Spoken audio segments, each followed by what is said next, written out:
Good morning बच्चों।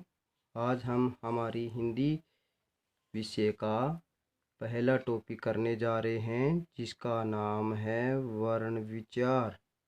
क्या नाम है बच्चों इसका? वर्ण विचार। वर्ण क्या होता है?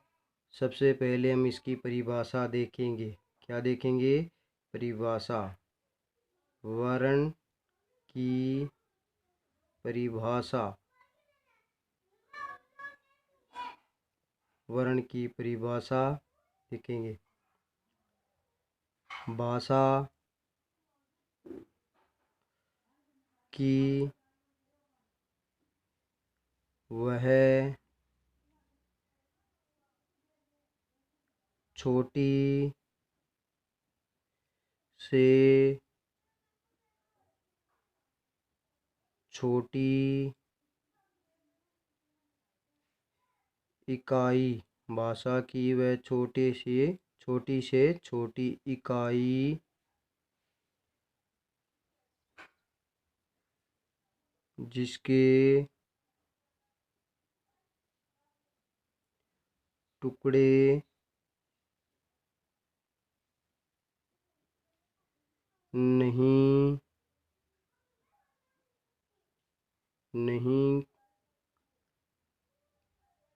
किए जा सकते। नहीं किए जा सकते।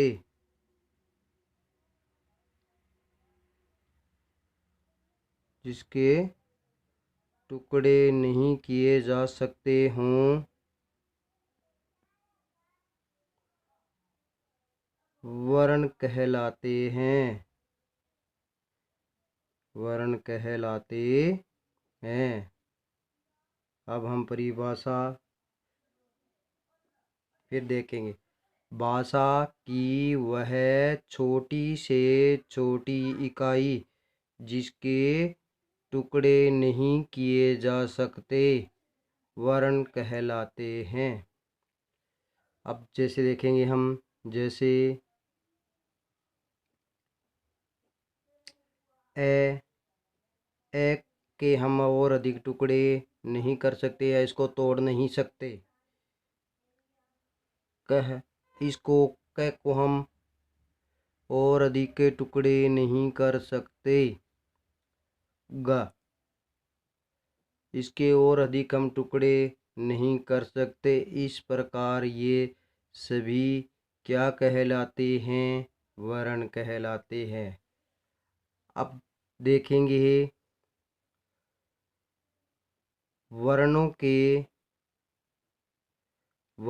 के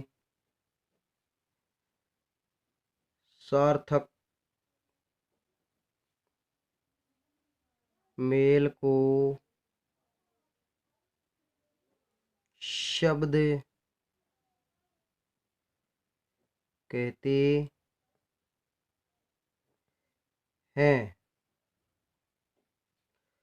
जैसे शब्द हो गया पीला,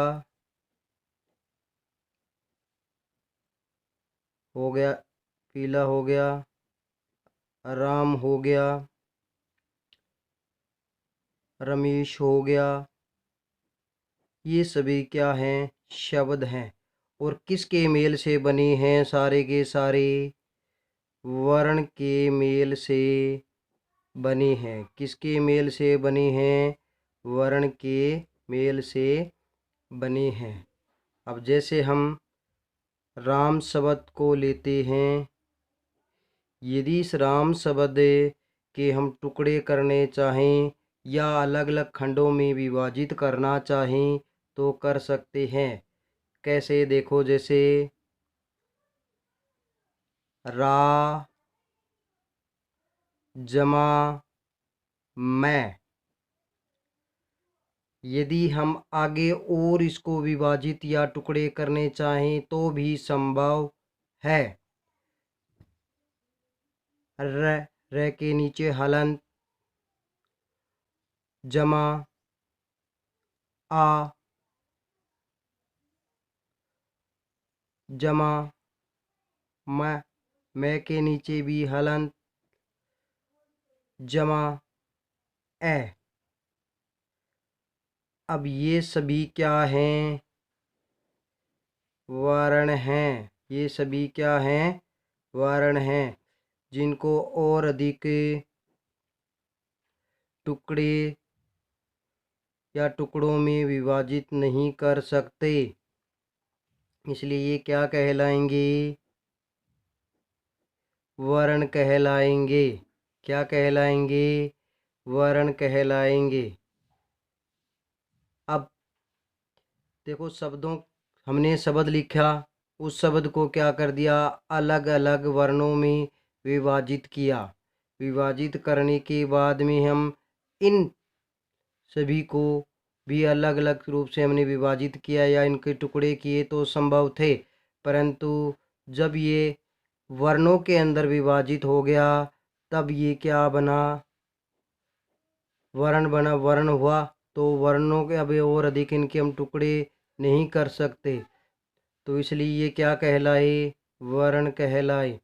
जैसे भाषा, परिभाषा एक बार फिर देखेंगे। भाषा की वह छोटी से छोटी इकाई जिसके टुकड़े नहीं किए जा सकते, यानी भाषा की हमारे सबसे छोटी से छोटा भाग जिसके हम और टुकड़ों में नहीं बांट सकते, उसको हम क्या बोलेंगे? वर्ण बोलेंगे। तो भाषा की वह छोटी से छोटी इकाई जिसके टुकड़े नहीं किए जा सकते हों, वर्ण कहलाते हैं। अब हम आगे पढ़ेंगे वर्ण के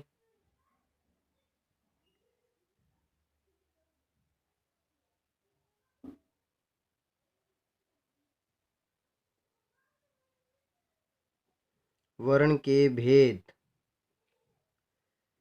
या वर्ण के प्रकार। तो वर्ण के दो भेद होते हैं या दो प्रकार होते हैं। पहला होता है स्वर, दूसरा होता है व्यंजन। पहला क्या होता है? स्वर। दूसरा क्या होता है? व्यंजन। पहला स्वर, दूसरा व्यंजन। अब हम स्वर की परिभाषा देखेंगे।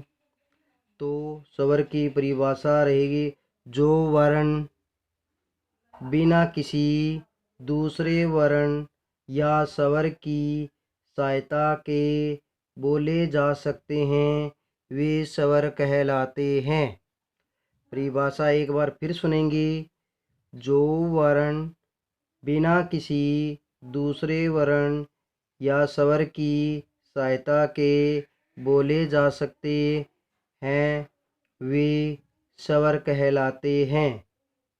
अब हम एक बार व्यंजन की परिभाषा देखेंगे। जो वर्ण स्वरों की सहायता से बोले जाते हैं, वे व्यंजन कहलाते हैं। क्या होते हैं? व्यंजन कहलाते हैं। जो व्यंजन होते हैं मूल रूप से, जो व्यंजन होते हैं वो मूल रूप से स्वर रहित होते हैं। क्या रहित होते हैं? स्वर रहित होते हैं। मूल रूप से जो व्यंजन स्वर रहित होते हैं। अब इनको बोलने के लिए हमें किसकी आवश्यकता पड़ेगी? स्वरों की। अब हम स्वर के बारे में पढ़ेंगे। स्वर परिभाषा पुनः सुने। जो वर्ण बिना किसी दूसरे वर्ण या स्वर की सहायता के बोले जा सकते हैं, वे स्वर कहलाते हैं। क्या कहलाते हैं? स्वर कहलाते हैं। स्वर को भी मूल रूप से हम दो भागों में बांट सकते हैं। कितने भागों में बांट सकते हैं? मूल रूप से दो भागों में बांट सकते हैं। पहला बोलेंगे हम मूल स्वर या फिर हर्षव स्वर। क्या बोलेंगे? मूल स्वर या हर्षव स्वर।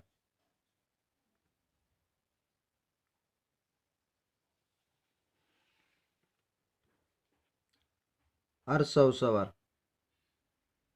है के पैरों में रे, हर्षव सवर। दूसरा बोलेंगे हम दीर्घ स्वर। हर्षव स्वर को मूल स्वर या लघु स्वर भी बोल सकते हैं। और दूसरा भाग रहेगा स्वर का दीर्घ स्वर। कौन सा रहेगा? दीर्घ स्वर। अब हम स्वर के बारे में विस्तार से पढ़ते हैं।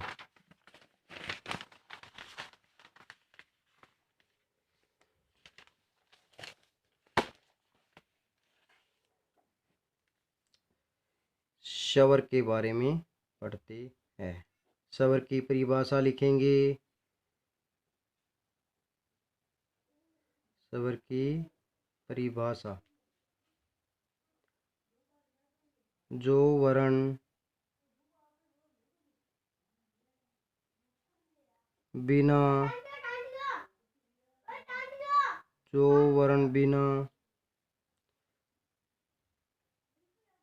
किसी दूसरे वर्ण या स्वर की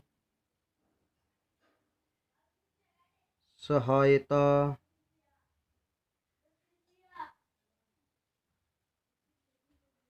के बोले जा सकते हैं। बोले जा सकते हैं। वे स्वर कहलाते हैं। परिभाषा एक बार पुनः देखेंगे। जो वर्ण बिना किसी दूसरे वर्ण यानी स्वर की सहायता के बोले जा सकते हैं, वे स्वर कहलाते हैं। जो वर्ण बिना किसी दूसरे वर्ण की सहायता से बोले जा सकते हैं, स्वर कहलाते हैं।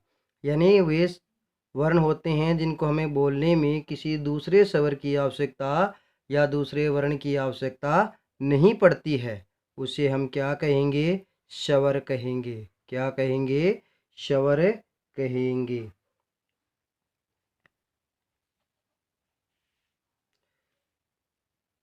हिंदी भाषा में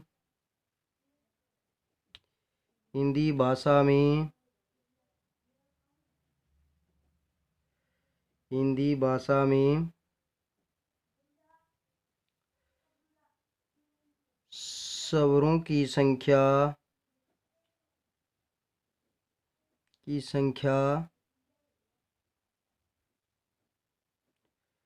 11 होती है। 11 होती है। हिंदी भाषा में स्वरों की संख्या 11 होती है। ये 11 स्वर कौन कौन से हैं? चलो हम इन्हें देखें। ए, आ, इ, ई, उ, ऊ, ऋषि, ए, आई, ओ, आओ। तो कितनी संख्या होती है? 11 होती है। ये 11 स्वर होते हैं। अब इन्हें हम काउंट करके देखेंगे। 1 2 3 4 5 6 7 8 9 10 11। संख्या कितनी होती है? 11 होती है। तो अब स्वरों के प्रकार, अब हम इन्हीं स्वरों को हम अलग अलग देखेंगे कि इनके कितने प्रकार होते हैं, ये कैसे लिखे जाते हैं, या इनकी बनावट कैसे होती है, ये कैसे बनी है। तो हम लिखेंगे स्वरों के प्रकार, स्वर के प्रकार, स्वर के प्रकार। स्वर मूल रूप से दो प्रकार के होते हैं। कितने प्रकार के होते हैं? मूल रूप से दो प्रकार के होते हैं। मूल रूप से स्वर दो प्रकार के होते हैं। तो पहला कौन सा प्रकार होता है? पहला होता है इसका हर्षव स्वर। कौन सा होता है? हर्षव स्वर। दूसरा कौन सा होता है? दीर्घ स्वर। दूसरा कौन सा होता है? दीर्घ स्वर।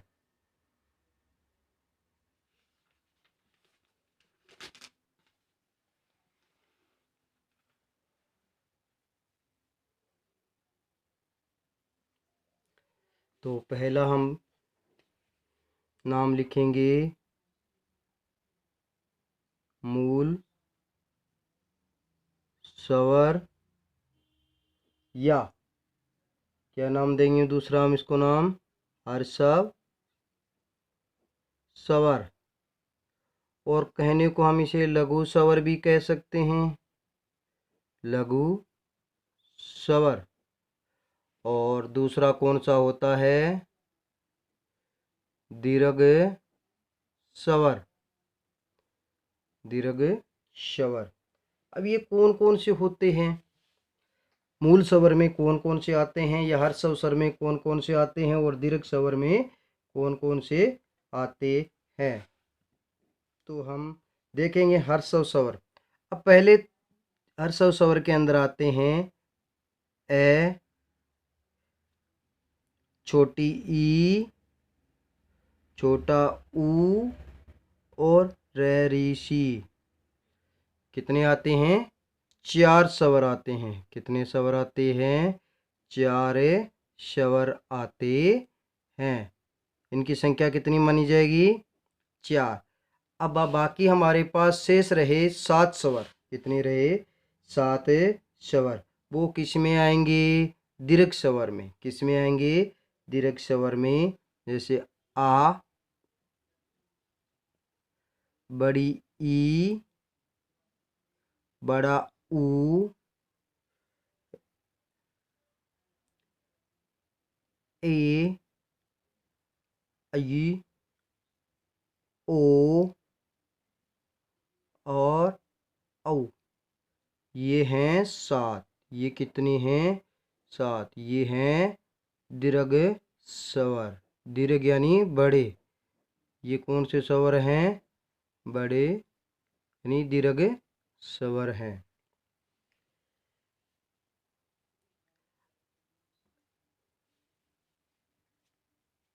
इनकी संख्या कितनी होती है? 7। कितनी होती है इनकी संख्या?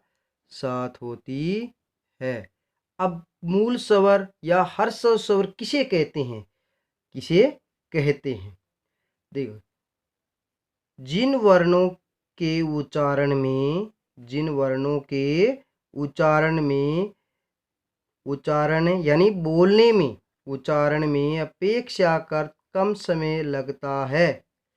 यानी जिन्हें हम उच्चारण करते हैं और उच्चारण करने में हमें कम से कम समय लगता है, उसे हर्षव स्वर या मूल स्वर कहते हैं। तो परिभाषा एक बार पुनः सुनेंगे हम। जिन वर्णों के उच्चारण में अपेक्षाकृत कम समय लगता है, वे हर्षव स्वर कहलाते हैं। इनकी संख्या 4 होती है, और ये ए, छोटी ई, छोटा ऊ और ऋषि होते हैं। अब हम दीर्घ स्वर की परिभाषा देखेंगे। जिन स्वरों के उच्चारण में मूल स्वरों की अपेक्षा, किनकी अपेक्षा? मूल स्वरों की अपेक्षा या अपेक्षा कर, किनके? मूल स्वरों के। अब जैसे मानो हमें मूल स्वर में हमें उच्चारण करने में जो समय लगा है उसके अपेक्षाकृत मूल स्वरों के से हमें दुगुना या उससे अधिक समय लगता है तो वो दीर्घ स्वर कहलाते हैं। यानी हमें इसे बोलने में मानो जैसे हमें एक पल यानी छोटा सा हिस्सा लगा और इसे जब उच्चारण करने में कोई ऐसा स्वर है जिसे उच्चारण करने में इससे अधिक समय लग रहा है, किसे? इस मूल स्वर से हमें अधिक समय लग रहा है तो वो किस में चला जाएगा? दीर्घ स्वर में चला जाएगा। यानी उच्चारण करते हैं, बोलते हैं, बोलने में हमारे जो स्वर तंत्रियां हैं जिनको बोलने में हमें ज़्यादा समय लगता है या उच्चारण करने में, वर्णों की उच्चारण करने में हमें ज़्यादा समय लगता है तो वो क्या कहलाते हैं? दीर्घ स्वर कहलाते हैं। तो परिभाषा सुनेंगे हम। जिन स्वरों के उच्चारण में मूल स्वरों से दुगुना समय लगता है, उच्चारण में मूल स्वरों से दुगुना समय लगता है, वे दीर्घ स्वर कहलाते हैं। क्या कहलाते हैं? दीर्घ स्वर कहलाते हैं। इनकी संख्या 7 होती है। इनकी संख्या कितनी होती है? 7 होती है और ये 7 आपके सामने लिखे गए हैं। तो इनकी संख्या कितनी होती है? 7 होती है। अब हम मूल स्वर या हर्षव स्वर की परिभाषा लिखेंगे। मूल स्वर या हर्षव स्वर की क्या लिखेंगे? परिभाषा। तो लिखें जिन स्वरों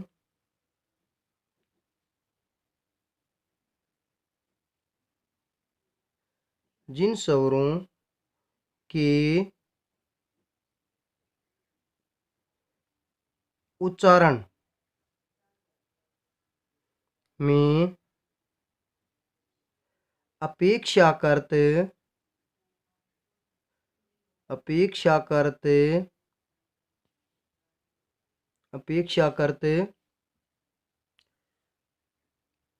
कम समय लगता है, कम समय लगता है। क्या लगता है? कम समय लगता है। वे मूल स्वर या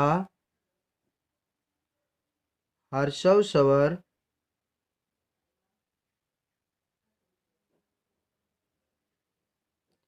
कहलाते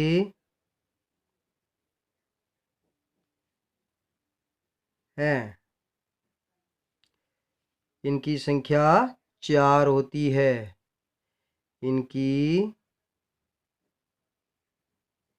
संख्या 4 होती है।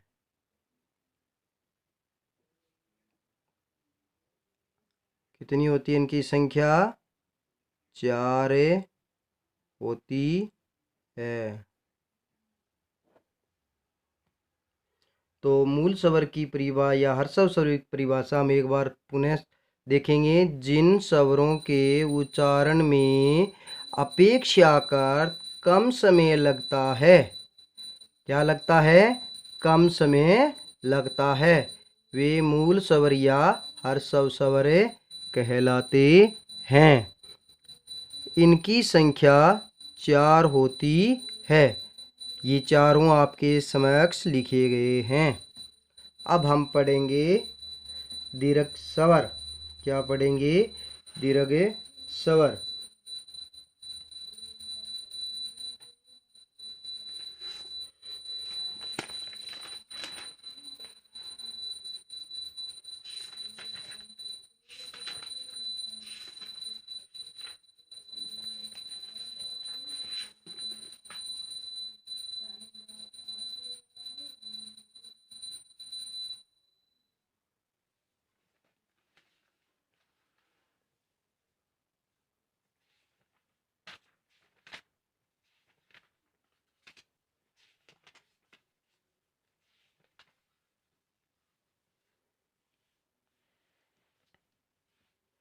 क्या पढ़ेंगे हम अब? दीर्घ स्वर। क्या पढ़ेंगे? दीर्घ स्वर कौन से होते हैं? देखो, दीर्घ स्वर मूल स्वर या हर्षव स्वर की अपेक्षा जब कोई वर्ण का उच्चारण करते हैं तो उनकी अपेक्षा अधिक समय लगता है, तो वो क्या कहलाते हैं? दीर्घ स्वर कहलाते हैं। किनकी अपेक्षा कहलाते हैं? जब हम हर्षव स्वर यानी कोई सब वर्ण का उच्चारण करते हैं तो हमारा समय हर्षव स्वर की अपेक्षा अधिक लगता है, या बोलने या उच्चारण करने में समय अधिक लगता है, उसे दीर्घ स्वर कहते हैं।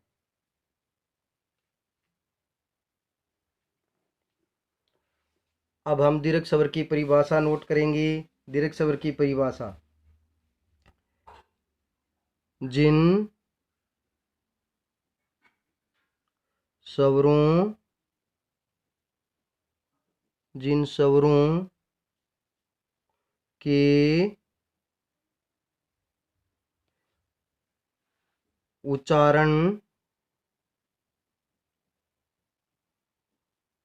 स्वरों के उच्चारण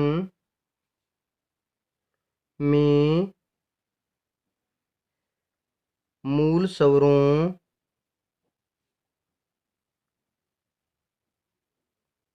या हर्षव स्वरों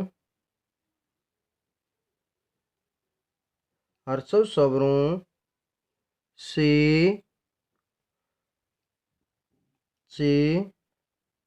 दुगुना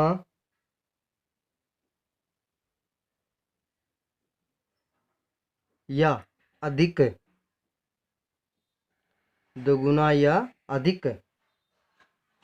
समय लगता है,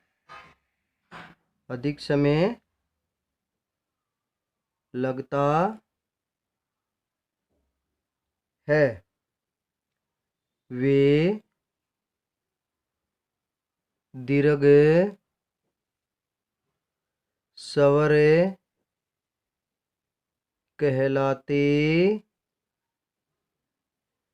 स्वर कहलाते हैं। क्या कहलाते हैं? दीर्घ स्वर कहलाते हैं। इनकी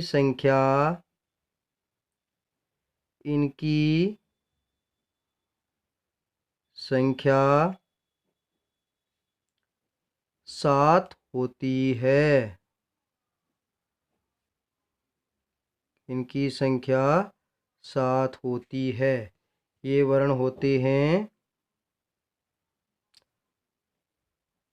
आ, बड़ी ई, बड़ा ऊ, ए, आई, ओ और औ। ये होते हैं 7। कितने होते हैं? 7 होते हैं।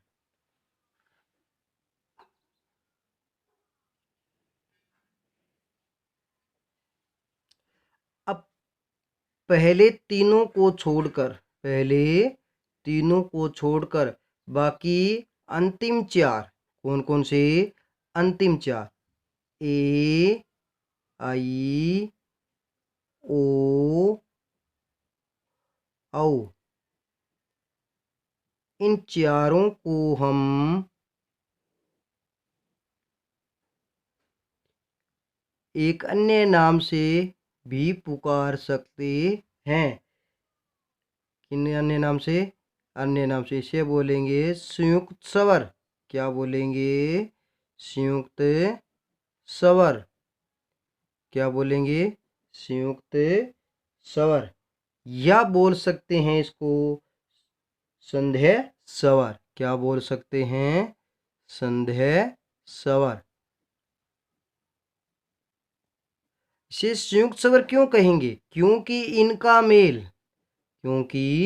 इनका मेल दो स्वरों के मेल से हुआ है, क्योंकि इनका मेल दो स्वरों के मेल से हुआ है। कितने स्वरों के मेल से हुआ है? कम से कम दो स्वरों के मेल से हुआ है। जैसे हम देखेंगे इसका मेल कैसे बना, या इसका निर्माण कैसे हुआ, तो इनका निर्माण हुआ ए या आ जमा ई या बड़ी ई। ए आ जमा ई या ई के मेल से क्या बना है? ए बना है। और अगला हमारे पास है ओ। इसका मेल भी ए या आ जमा उ या ऊ के मेल से बना है ओ। फिर आई, इसका बना है ए या आ जमा ए, तो क्या बना? आई बना। और देखेंगे हम चौथे वर्ण इसमें औ, तो ए या आ जमा ओ, क्या बना? औ बना। अब ये हमारे कहाँ काम आते हैं, या ये नियम या संयुक्त स्वर कहाँ काम आते हैं? जब हम स्वर संधि करते हैं। क्या करते हैं? स्वर संधि करते हैं, तब ये क्या कहलाते हैं? क्या हो जाते हैं? हमारे काम में आते हैं। अब ये दोनों तो हैं, कौन सी संधि का भाग रहेंगे? ये रहेंगे गुण संधि का भाग। कौन सी संधि के? गुण संधि के भाग, या गुण के आधार पर इनका क्या हुआ है? मेल हुआ है। दूसरा, ये दो हैं हमारे पास, ये एक दूसरे में यानी अपने पहले मूल स्वर में, इनका जो मूल स्वर था इनके अंदर क्या ए आक जमा होने या इनके साथ में वर्धी कर कर बने हैं। क्या करके बने हैं? वर्धी कर कर बने, यानी वर्धी के आधार पर। तो इसमें कौन सी संधि आ जाएगी? वर्धी स्वर संधि हो जाएगी। वर्धी संधि हो जाएगी। तो बच्चों